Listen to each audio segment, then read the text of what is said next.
पिछली कहानी में हमने जाना किस तरीके से चार दोस्त उत्तराखंड घूमने जाते हैं और वहाँ नीचे गदेरे में, जिसे हम आम लोग नदी कहते हैं, वहाँ पे अपना नॉनवेज बनाते हैं और शोर शराबा करते हैं। रात को अतुल की तबीयत खराब होने लग जाती है। रात को उसको काला साए दिखने लग जाते हैं और अंकुश के ताऊजी उसके माथे पर मंदिर की भभूत लगा के उसको सोने के लिए कह देते हैं। तो क्या ये भभूत सही है? इससे अतुल को आराम मिलेगा या अतुल का और भी ज्यादा उग्र रूप हमें सामने देखने को मिलेगा? शुरू करते हैं एक छोटे से चैनल के इंट्रो के बाद। रात का सन्नाटा, सांसें भी डरती, आवाज गूंजे मौत है चलती। राधे राधे, जय श्री श्याम। मैं शिवम आप लोगों का स्वागत करता हूं आपके अपने चैनल द फियर फोल्डर में। मैं कहानियां सुनाता हूं पिछले पार्ट में क्या हुआ था।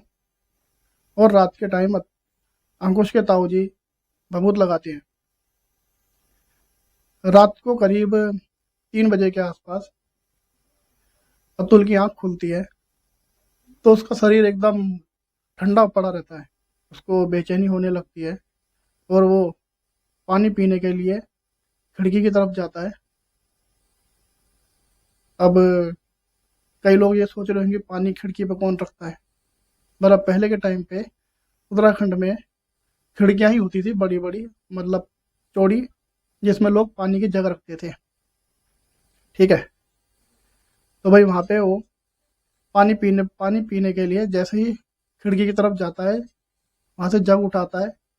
इतने में अतुल को दिखता है कि लंबी सी कोई टेढ़ी मेढ़ी उंगलियां उसके गले को दबाने की कोशिश कर रही है। अतुल चिल्लाने की कोशिश करता है मगर उसके मुंह से आवाज नहीं निकलती। तो अंकुश उठता है और कमरे की लाइट जलाता है। जैसे ही लाइट जलती है, पलक झपकते के साथ ही वो हाथ का साया गायब हो जाता है। मगर अतुल के गले पे उसके उंगलियों के निशान छोड़ जाता है। जब सुबह ताऊजी अतुल के गले पे निशान देखते हैं तो समझ जाते हैं कि इसके साथ कुछ ना कुछ गड़बड़ चल रही है। तो ताऊजी बगल के घर में जाके ना पुछेरी को बुला के लाते हैं। आप लोग तो जानते ही हो कि घर के अगल बगल में जिनके ऊपर देवी देवता आते हैं उन्हें पुछेरी कहते हैं, है ना। तो वो पुछेरी को लेकर आते हैं। पुछेरी अतुल को देखकर पहले तो उसे पूछते हैं कि भाई कौन है तू। तो अतुल कोई जवाब नहीं देता, सिर्फ नाम में सर घुमाता है। वो दोबारा पूछते हैं, वो फिर नाम में सर घुमाता है। तो वो पुछेरी उसकी पीछे से बाल पकड़ के तब पूछते हैं कि बता तू कौन है। तब वो अपने मुंह से सही बोलता है कि ये मेरे स्थान में आए थे, इन्होंने मेरा स्थान गंदा करा है और मैं इसको अब लेकर ही जाऊंगा। पुछेरी अंकुश के ताऊ को कहते हैं कि भाई कहानी बहुत गड़बड़ हो चुकी है, तो हमें जगरी को बुलाना पड़ेगा। तो ताऊ जी जगरी को बुला के लाते हैं। जगरी देखते हैं, उन्हें कहते हैं कि भाई इन चारों को अब नदी में चलना पड़ेगा माफी मांगने के लिए, जहाँ पे इन्होंने हरकत करी थी। ये सारे पहुंचते हैं नदी में। नदी के किनारे जगरी अपना आसन लगाता है और अतुल को और तीनों दोस्तों को अपने सामने बिठाते हैं। फिर उसके बाद वो केयर बांधते हैं, अपना मंत्र बोलने लगते हैं। मंत्र की आवाज सुनकर अतुल के शरीर में हरकतें होने लग जाती हैं। अचानक से हवा का रुख बदलने लगता है और अतुल जोर जोर से चिल्लाने लगता है। अतुल बोलता है चिल्ला के, अतुल ये मेरे स्थान में आया था, इसने मेरे स्थान को गंदा करा, मैं अब इसको लेकर जाऊंगा। हैं। जगरी कहते हैं कि भाई बच्चा है ये, पहली बार आया था। जगरी जोर जोर से मंत्र पढ़ने लगते हैं। अतुल की हरकतें और ज़्यादा तेज होने लगती है।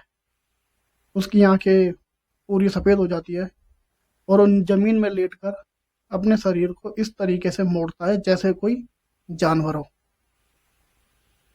ये देखकर तीनों दोस्त घबरा जाते हैं। तो जगरी कहते हैं घबराओ नहीं।